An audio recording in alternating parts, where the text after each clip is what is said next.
Derek Carr. I apologize for calling you Donnie throughout last season. I promise, I am going to refer to you by your given name for the rest of the season, unless, of course, you start playing like Donnie again, which is highly unlikely to happen at this point. Signed, Uncle KC. What a difference a competent offensive coordinator can make on a quarterback. Before I relentlessly praise Klint Kubiak, let me start by saying that this really is an indictment on the absolute incompetence of Peter Beater Carmichael. For the most part, the Saints, they have the same offensive personnel that they did last year, but this is a completely different offense. During the third quarter, I thought I was watching a magic show because the play calling of Klint Kubiak, it made the entire third quarter disappear on one drive. From start to finish, it was absolute domination by my New Orleans Saints. Derek Carr, he is playing like he's got something to prove, which he does. Klint Kubiak is making Derek Carr look like the second coming of Drew Brees. Now, obviously, Derek Carr will never be on Drew Brees' level. Guys like Drew Brees, Tom Brady, Peyton Manning, they don't need an offensive coordinator to be elite. Hell, they don't need an offensive coordinator, period. Derek Carr and the vast majority of quarterbacks in the NFL, they are not at that level, which is fine. That's fine. We don't need Derek Carr to be Drew Brees. All the Saints need him to do is be efficient, which is exactly what he is doing. Derek Carr has thrown 39 passes in 2 games. Dak Prescott, he threw 39 passes today. 39 passes, 2 games for Derek Carr. That has turned into 88 points. Right now, the Saints are on pace to be the best offense in the history of the league. Now, I do expect them to return to reality at some point, but the question is, what will that reality look like? At this point, it looks like the Saints are one of the best teams in the league and arguably the best team in the NFC. If you haven't already, make sure to like and subscribe. You can follow me on Twitter at KC_BTL84. If you happen to stumble across this video, be sure to subscribe to my main channel, Behind the Line. If you search Behind the Line here on YouTube, it'll be the first channel that pops up. You can't miss it. Last week, I was hesitant to get excited. I was hesitant to buy in 100% with this new and improved Saints offense. Now, the defense was never in doubt, but going into the season, there were all kinds of questions about the offense. Offensive line, depth at wide receiver, lack of a running game. Was Alvin Kamara past his prime? Would the offense be so bad that Spencer Rattler replaces Derek Carr at some point this season? Through 2 games, I can tell you with 100% certainty, all those questions, they have been answered.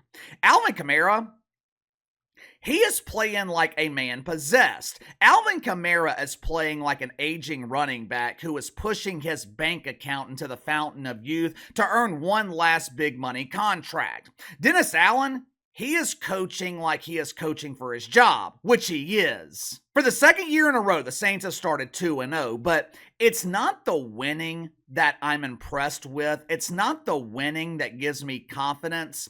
When they started 2-0 last year, I had no faith in this team. The offense was atrocious. The product on the field, painfully boring. But this 2-0 start, it feels completely different. The Saints, they look like a legitimate contender. They didn't just beat the shit out of the Cowboys on the scoreboard. They physically beat the shit out of Dallas. The defense, they looked like they were pissed off. They were hitting the Cowboys like they were kneeling for the national anthem. Get your ass up and show some respect.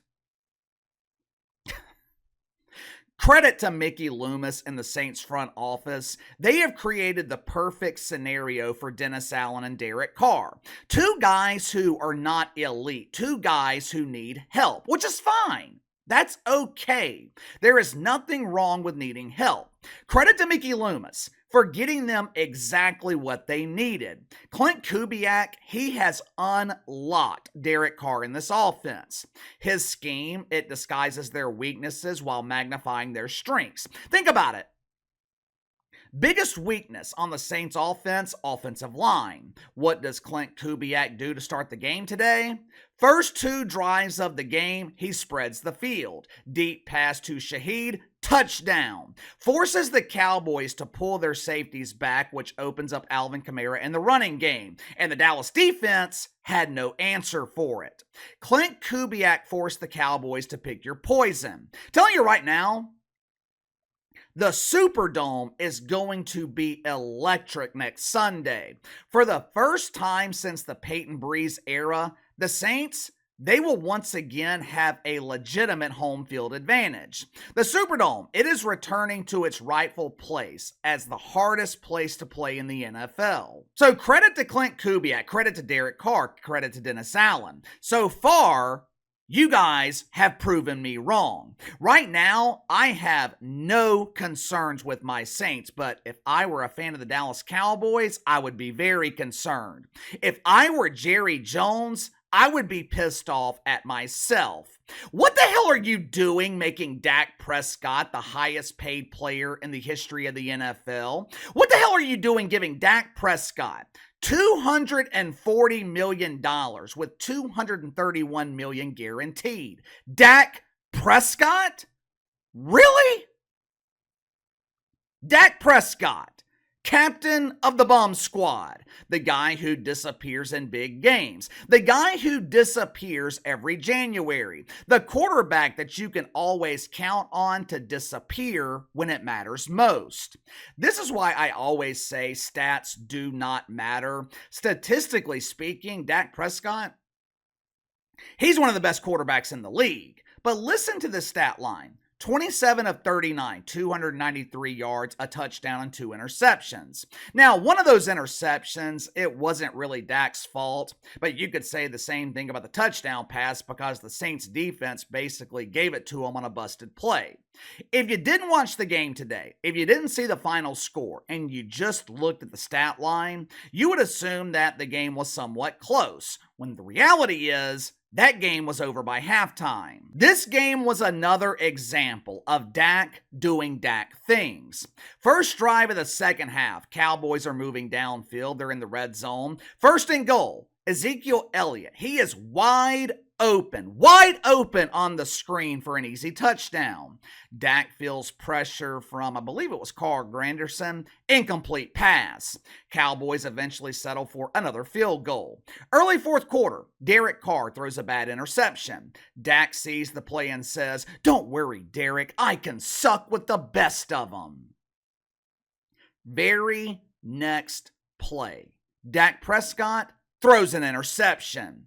This is what Dak Prescott does. He disappears when you need him the most. Now, just to be clear, this loss today, that was not on Dak Prescott. Cowboys defense, they were absolutely atrocious. They could not stop the Saints. But when your defense is struggling, you're supposed to be able to count on the highest paid player in the history of the league to keep you in the game. Dak Prescott, he is not capable of doing that. What a disaster in Dallas. You gave $231 million in guaranteed money to a quarterback that is guaranteed to underperform. You gave $231 million in guaranteed money to a quarterback that is guaranteed to disappoint you. What a waste. Give me your thoughts on this. Saints dominate the Cowboys. Are my Saints for real? Are my Saints legitimate contenders? Is Dak Prescott the most overrated player in the league? He's damn sure the most overpaid, but is he the most overrated? What a disaster. I mean, what a complete disaster in Dallas. Sound off in the comments below. I'll see you guys on the main channel tomorrow.